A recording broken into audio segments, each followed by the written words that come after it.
ou encore expliquer le pourquoi et le comment des choses reste et demeure inéluctablement un éternel casse-tête pour les humains. Toutefois, et fort heureusement d'ailleurs, l'on s'accorde à clamer haut et fort que tous les hommes se valent, quelles que soient leurs différences. Mais quelle est donc cette sensation bizarre et inconfortable que l'on ressent à la vue des personnes physiquement différentes de nous et qui nous incite soit à changer de trottoir pour les éviter ou pire encore, à les considérer comme de véritables curiosités de la nature qui n'auraient pas leur place dans la société humaine. Incroyable paradoxe. Marie-Gisèle fait partie de ces mystères. Ces phénomènes rares de la nature qui surviennent à l'improviste et qui plongent généralement les familles concernées dans la consternation et le désespoir. Je suis de Marie-Gisèle, la Chinomé Nyango. Âgée de 21 ans et étudiante en deuxième année en faculté de droit à l'université de Tian, dans l'ouest du Cameroun, Marie-Gisèle est atteinte du syndrome de Turner, une forme de nanisme causée par un accident génétique qui a pour conséquence l'arrêt prématuré de la croissance du squelette. Déjà, je suis née dans de très bonnes conditions même. Et puis, c'est juste avec beaucoup de maladies, avec tous les traitements afin que je puisse être peut-être en santé. Ça ne donnait pas, les résultats étaient négatifs. Ça ne voyait aucune anomalie. Et puis, on demandait beaucoup de vitamines, beaucoup de pots de yaourt, tout ce qu'on demandait de faire, les parents faisaient. Et puis, au fur et à mesure que la maman constatait que je ne pouvais plus grandir. Il paraît que je rétrécissais au lieu de grandir. Pour ces jeunes Camerounaises au visage angélique et à l'intelligence avérée, l'acceptation de sa situation et sa combativité lui ont permis sans aucun complexe de se faire une place au soleil dans ce monde de grands. Même si la lutte quotidienne contre le regard et la perception des autres reste inévitable. C'est l'objet de beaucoup d'attractions. On ne peut pas faire du mal à quelqu'un seulement avec le coup de poing, mais avec les paroles aussi. Par exemple, la dernière fois, je suis passée au marché et deux mamans se sont permis de parler de moi. Puis c'est l'autre sort brusquement d'un coin et dit « Tu vois l'enfant là, tu vois l'enfant là ». Et puis je me suis retournée vers eux, je leur ai demandé quelle était la différence entre elle, maman d'enfant, et les enfants. Je sais pas, peut-être une tutoriel dans ce que j'ai dit. Bon, elle, je sais pas, les responsables, les mères d'enfants, comme on me dit souvent, et les enfants qui se baladaient en disant la petite fille. Elle n'avait pas honte de le faire. Elles se sont tellement regardées. Bon. Et elles ont eu très honte de ce jour-là. Je ne sais pas si avec ça elles vont changer. Elle vaque à toutes ses occupations ménagères et ludiques, comme toutes les jeunes filles de son âge, en compagnie de ses amis. On fait très bien le riz sauté, pommes sautées, les pâtes. Bon. Il faut les traits 100%. Avec les mains, je vais juste au bout. Mais piquer les restaurants, c'est seulement pour les enfants. Certains se disent que ses mains sont petits. J'ai aussi une nouvelle du cours Malida, avec qui j'étudie, je rentre je fais les courses au marché. D'autres la prennent comme une fille qui n'est pas humaine, comme un enfant. Marie-Gisèle, c'est une grande camarade, une grande amie.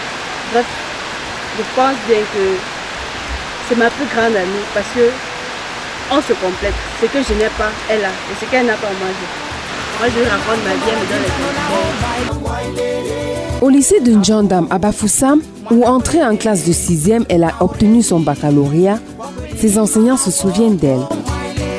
J'ai trouvé son passage ici vraiment extraordinaire. Parce qu'au départ, vraiment, quand elle avait eu son entrée en 6e, elle est arrivée ici, je l'avais vue et dans ma tête je me disais que c'était une petite fille qui est venue accompagner sa soeur ou son frère qui a eu le concours d'entrée en 6e. Mais par la suite, je me suis rendu compte qu'effectivement, c'était elle l'élève. Lorsque cette fille a réussi au concours d'entrée en 6e, sa taille m'a frappé.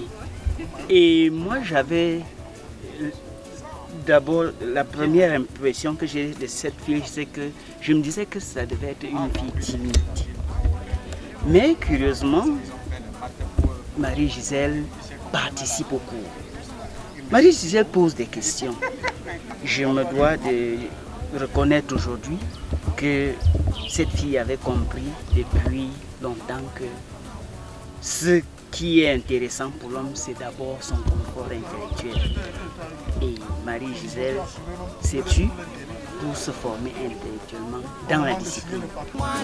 Derrière sa bonne humeur et son sens de l'humour se cache une jeune fille très sensible, attachante et déterminée qui a dépassé il y a bien longtemps les préjugés de la société. La dernière fois quand j'étais dans mon village, j'étais avec les enfants de mon chef. Ils me taquinaient tellement j'étais fatiguée.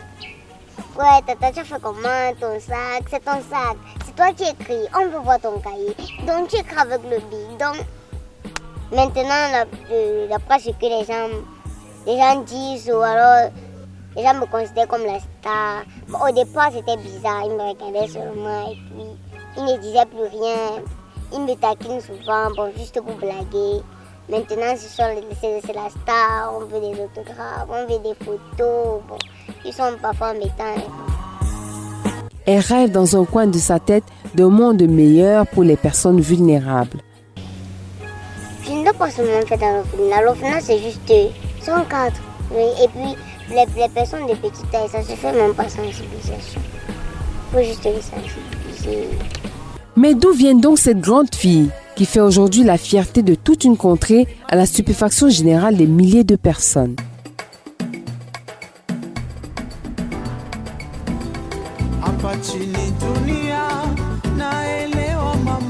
C'est ici à Bangwa, petite localité au paysage magnifique, située à plus de 300 km de Douala, à l'ouest du Cameroun, que l'équipe d'engrenage s'est rendue en quête de ces racines qui font certainement la force de Marie-Gisèle. C'est dans cet hôpital qui date de 1931 que Marie-Gisèle, première fille d'une famille de 6 enfants, a vu le jour sans aucune anomalie apparente le 20 novembre 1989. Elle pesait environ 3,5 kg à sa naissance et avait une taille normale. Envahie d'émotions tout comme celle qui l'a mise au monde ce jour-là, Madame Gombok Esther, major de la maternité, depuis 1988, elle ne manque pas d'adresser un message à ce distingué corps de métier. Déjà, je suis très contente parce que ça suppose que puis j'avais les problèmes, tous les problèmes que j'ai eu à la naissance. Ça suppose que les médecins de l'hôpital protestant de Bangwa sont très compétents. Puis sans eux, je ne devais pas être en vie maintenant et on m'aurait déjà peut-être oublié. Donc je dis vraiment merci, non seulement aux médecins de l'hôpital Mbo, également à la majeure. Vraiment, ma joie est énorme de revoir une que j'ai mise au monde.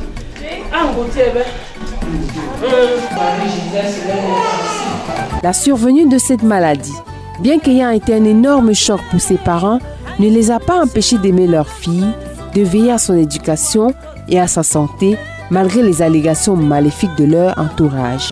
C'est un parent, je ne sais pas qui, puis ça ne m'a jamais dit qui avait dit.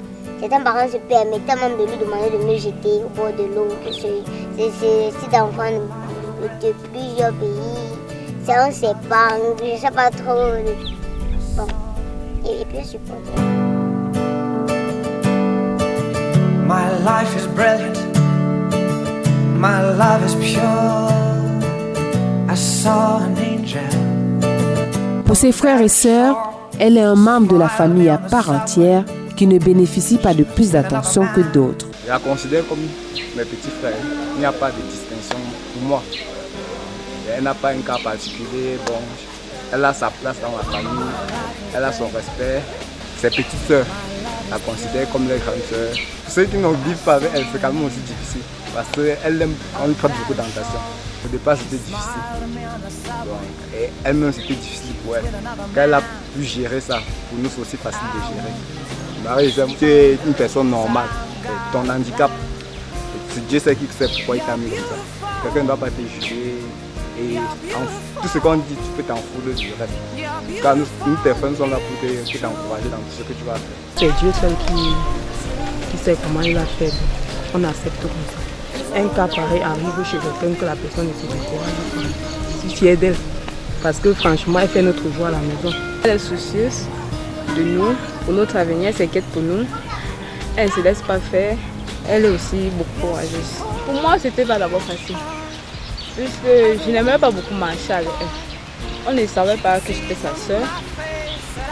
C'est un moment, j'ai dit, tiens, c'est quelqu'un comme moi. Pourquoi ne pas marcher avec elle? J'ai commencé à marcher avec elle. Au fur et à mesure, on partait partout. On marche, quand on se rend compte que, hey, tiens, on parle d'elle. Mais on rit bien. On se tourne, on dit que si tu pouvais parler fort, ça devait être bien comme nous. Et on passe. C'est que je suis fière aujourd'hui d'être sa soeur. Marie-Gisèle, nous on t'aime, on t'encourage, on souhaite que tu évolues dans ce que tu fais et que tu sois sage. Son chef de village, qui est son père dans la tradition africaine, ne tarit pas d'éloges à l'endroit de sa fille.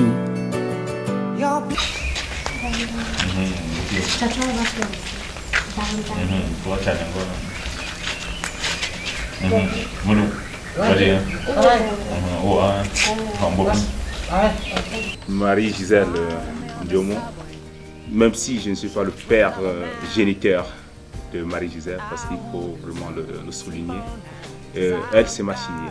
Elle est née ici à Bangwa, à l'hôpital protestant de Bangwa même. Marie-Gisèle, il y a toute une histoire autour d'elle. Elle fait vraiment la fierté de ce beau village. Au sein de la communauté, la vie elle est normale, vraiment personne vraiment nous l'acceptons. Oui, c'est le bon Dieu qui a voulu qu'elle soit ici. Un handicapé, c'est un acteur de développement également. Il ne faudrait pas qu'il se sous-estime, qu'il œuvre chacun en sa manière pour le développement de notre contrée. Comment ne pas tomber sous le charme de cette merveille, cette fleur au grand cœur dont la perception de la vie suscite admiration et réflexion? La personne handicapée, c'est une personne à part entière. Et que du fait peut-être de la frustration, du regard, je ne sais pas, peut-être mon cœur, qu'on jette à l'égard de cette personne, ça fragilise, ça le tue, comme on peut dire. Puis ça, c'est la piraterie tue les artistes. Ce regard moqueur tue la personne handicapée. Donc, on doit essayer de respecter la personne handicapée. L'accorder l'affection qu'il en a plus, l'affection c'est quelque chose qui permet à la personne handicapée d'aller de l'avant. À l'égard de ces personnes handicapées aussi, ils ont souvent l'habitude de se replier sur eux, de rester dans leur coin. Ils n'ont pas d'handicap. Moi je dis ils n'ont pas d'handicap. Il faut qu'ils mettent cela dans leur tête. Ils n'ont pas d'handicap. Et s'ils continuent dans cette lancée, en restant repliés sur eux, ils vont mourir. Donc je préfère alors qu'ils essayent de vivre avec les autres. Naturellement, il n'y a pas de problème. Ils essayent aussi d'être dégagés parce qu'ils tuent en eux leurs compétences, les aptitudes. Chapeau Marie-Gisèle pour la joie de vivre et pour cette belle leçon. S'il y a une grande dans ce monde, c'est bien toi. You're beautiful. You're beautiful. You're beautiful. It's true.